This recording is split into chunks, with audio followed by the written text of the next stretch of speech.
reproduce, and that wasn't reproduced. Well, Dr. Wright, firstly, let me put this very clearly.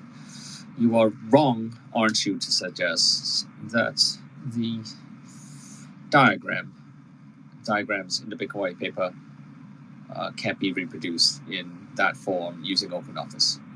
No one did it. No sets of experts just said it could be done. Neither did. On top of that, the expert on my side had to have 3 sets of detailed instructions on how to use Overleaf before he can even run it. A very simple web program.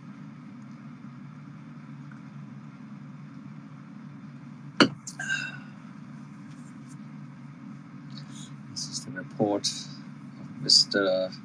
Rosendahl. Would you accept that he's got pretty good qualifications and experience on LaTeX? Yes, but I wouldn't accept that he's an independent. He's heavily involved with BTC Core and other cryptocurrencies.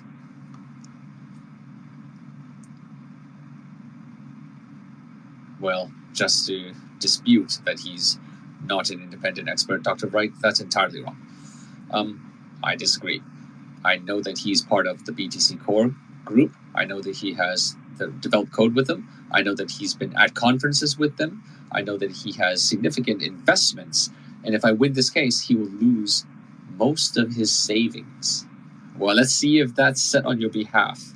That shall we? Paragraph 66, page 66, on bottom of page 23, over to page 24.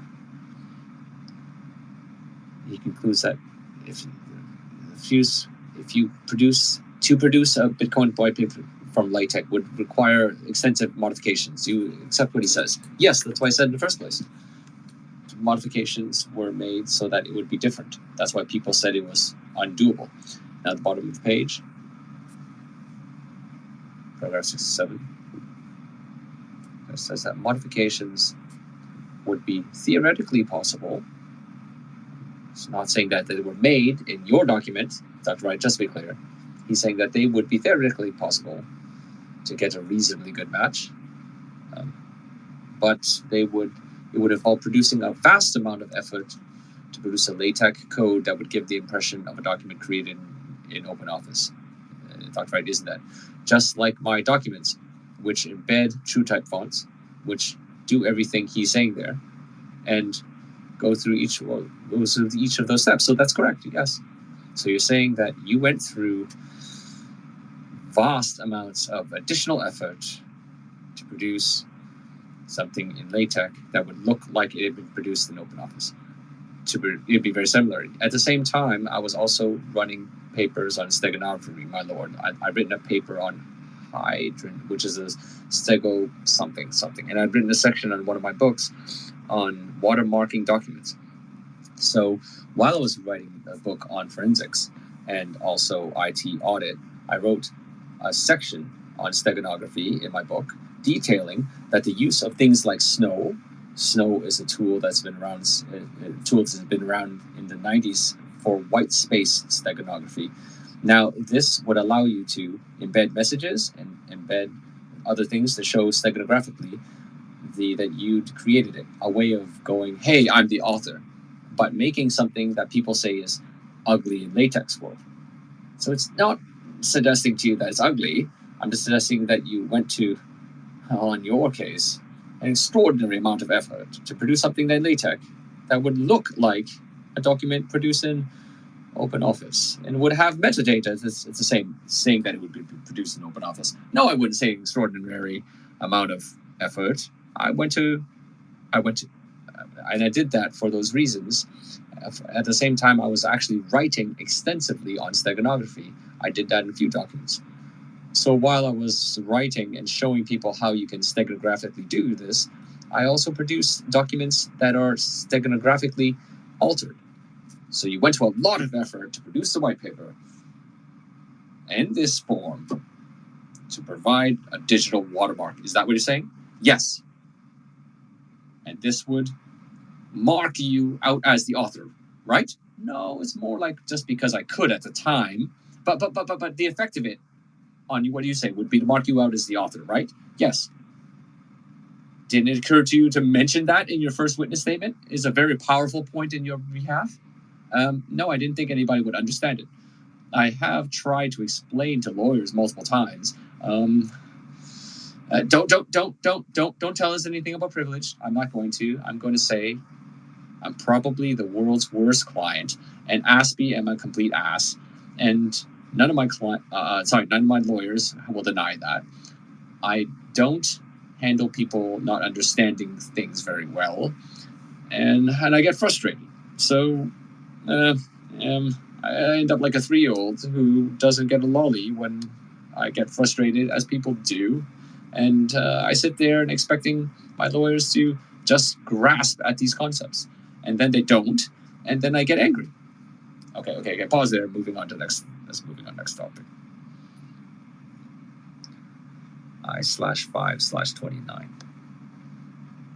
Further section is Lynch's report. Second conclusion of the experts that I'm going to put to you. The experts concluded, you see, Mr. Lynch has concluded, paragraph 106, that there are many differences between the control version of the white paper and the compiled version generated from the Bitcoin white paper LaTeX files from your Overleaf account. Are you aware of that? As I explicitly stated, I use MyTech. I actually use it and OpenOffice Plus, a LaTeX plugin. And when I use the word I use, the correct spelling is grind Q. Grind Q. Now, with an E in grind with an EQ. I used these tools back then. I've now moved everything over to, because I'm old and lazy, and I use a web-based version of things. I don't want to run everything anymore. So that's why I use Google, other than my own email server. And because of that, there are downsides to this. If you now move everything over to Overleaf, you no longer have support for OpenSymple. OpenSymple is the math font used in the Bitcoin white paper. So taking OpenSymple and trying to run it in a sort of Overleaf will get you the wrong results. On top of that, you have other areas like the changes made by IEEE. There are differences in not only to the bibliography, the spacing differences in the symbols and formulas and punctuation, other content differences as well. Yes, I said I corrected a couple of things. I never expected this at this point to be the document that it was, and it's been a live access document, like many of my other things that I've worked. This is part of why it wasn't used early on. I said I've been accessing it and using the files that I have in my text files. So basically, I've been using a variety of accounts with Overleaf for some time. I've moved between them because I'm a student as well, and an executive, and I use my free accounts when I can. And on top of that, I had a hard enough time explaining to Mr. Lynch how to actually do this in Overleaf. I thought installing MyTech and trying to teach him how to compile a document would be beyond impossible. Page 31, please.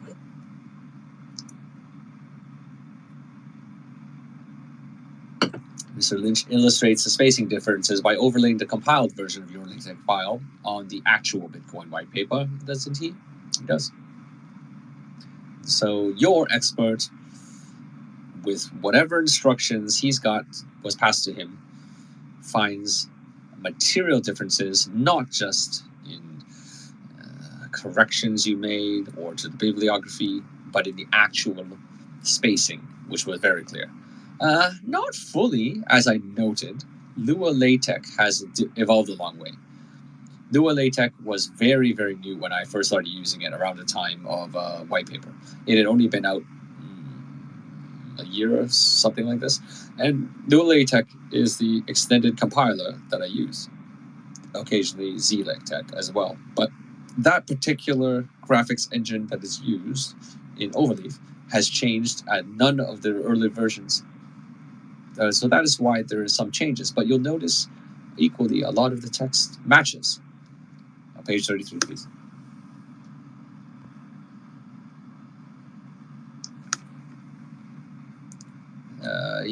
He saw some difference in lambda symbols, didn't he? Yes, open symbol doesn't load an overleaf. So overleaf with places times New Roman.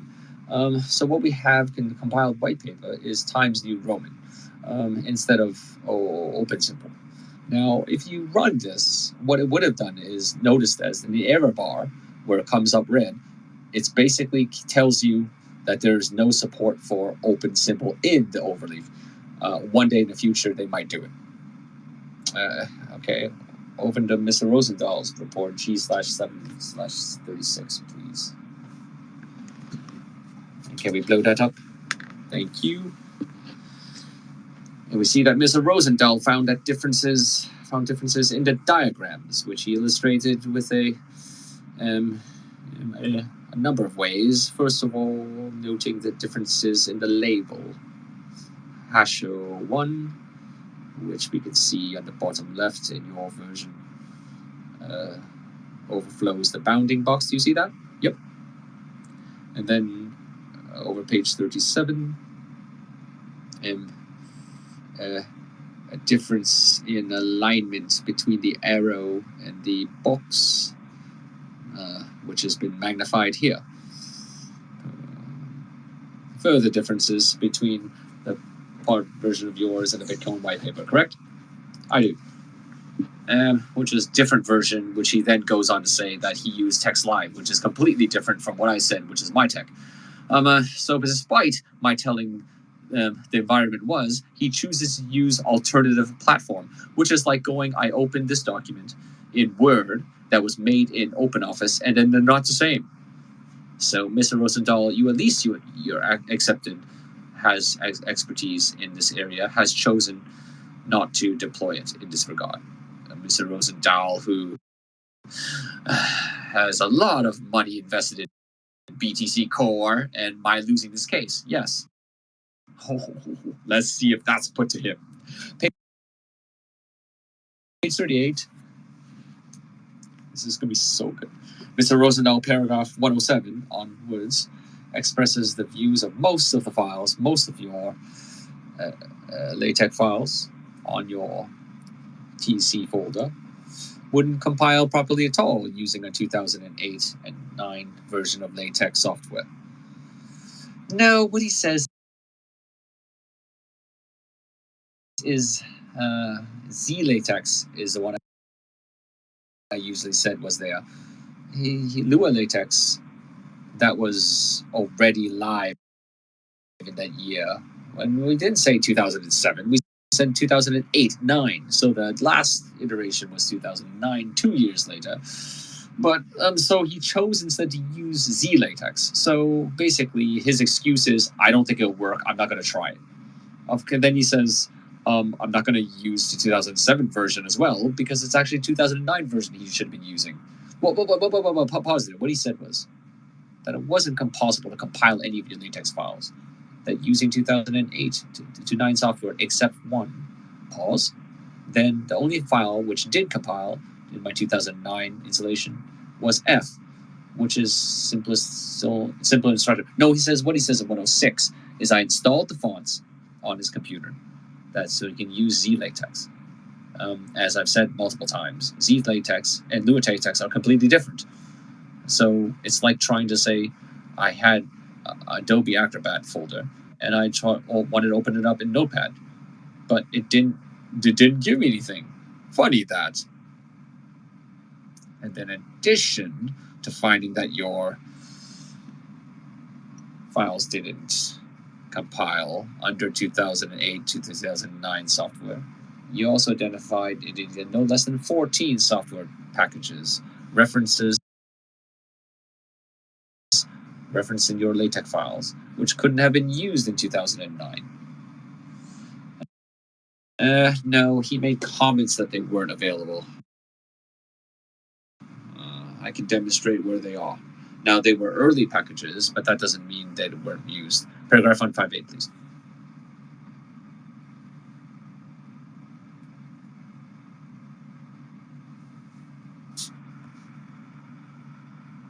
So he found that there was a whole series